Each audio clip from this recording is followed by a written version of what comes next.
There is something entirely refreshing and life-giving about a clutter-free kitchen counter. It sets the tone and culture for the entire home. It communicates calm and order.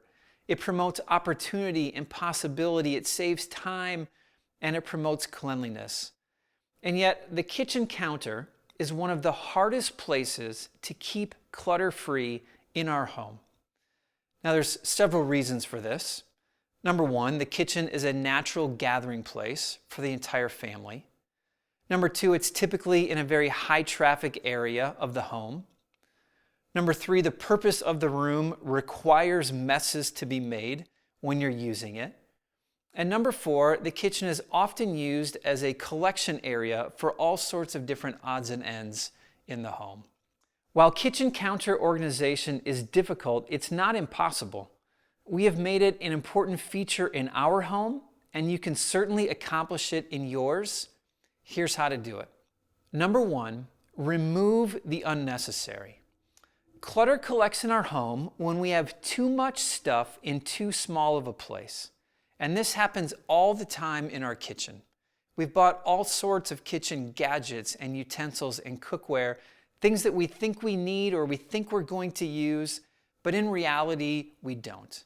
So the first step to cleaning your counters is to remove everything from the cabinets and drawers that doesn't need to be there. Number two, relocate anything that doesn't belong in the kitchen. Purses, tools, homework, mail, all the different things that collect there, you need to take them out. I like to think of a kitchen as the customer service department of a retail store where all these things are being returned and they're collecting there, but they don't stay there. They're gathered and they're taken to where they belong. So make that the culture of your kitchen. Maybe it starts there, but it's quickly taken to where it belongs instead. Number three, after you've done number one and number two, begin to find a home for everything in your kitchen.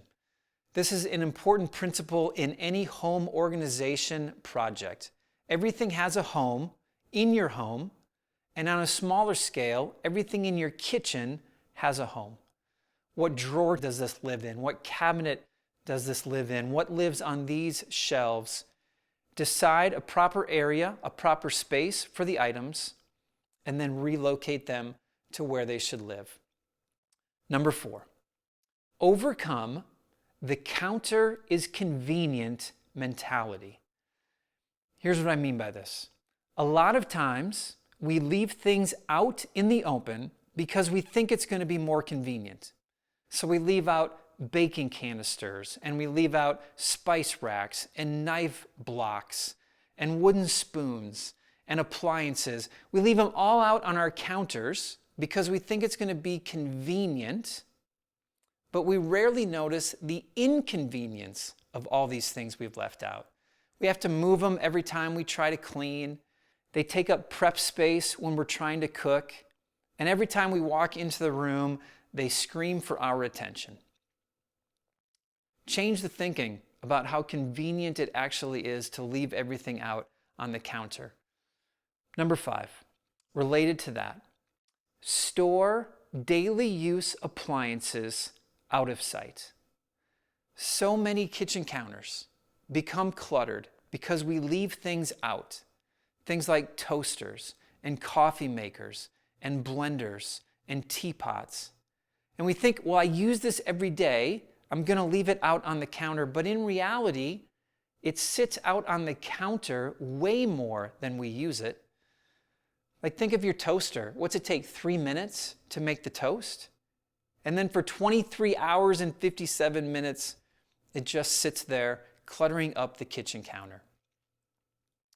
Number six, finish jobs that need to be finished. Put things away when you're done.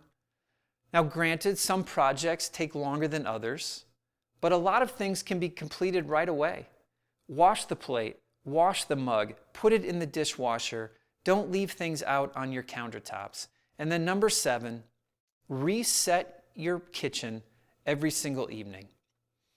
Any room that gets used every day will collect clutter and needs to be reset in the evening. If you let it collect over days and days and days, it becomes a chore to have to reset the kitchen. But if you do it every single evening, you will find it just takes a couple minutes. I don't know if you found this video because you desperately want a clutter-free kitchen counter or if it's something that you've never even tried pursuing, but I gotta tell you, I love it. You will love having a clutter-free kitchen counter for all the reasons I mentioned before, and I know that you can do it.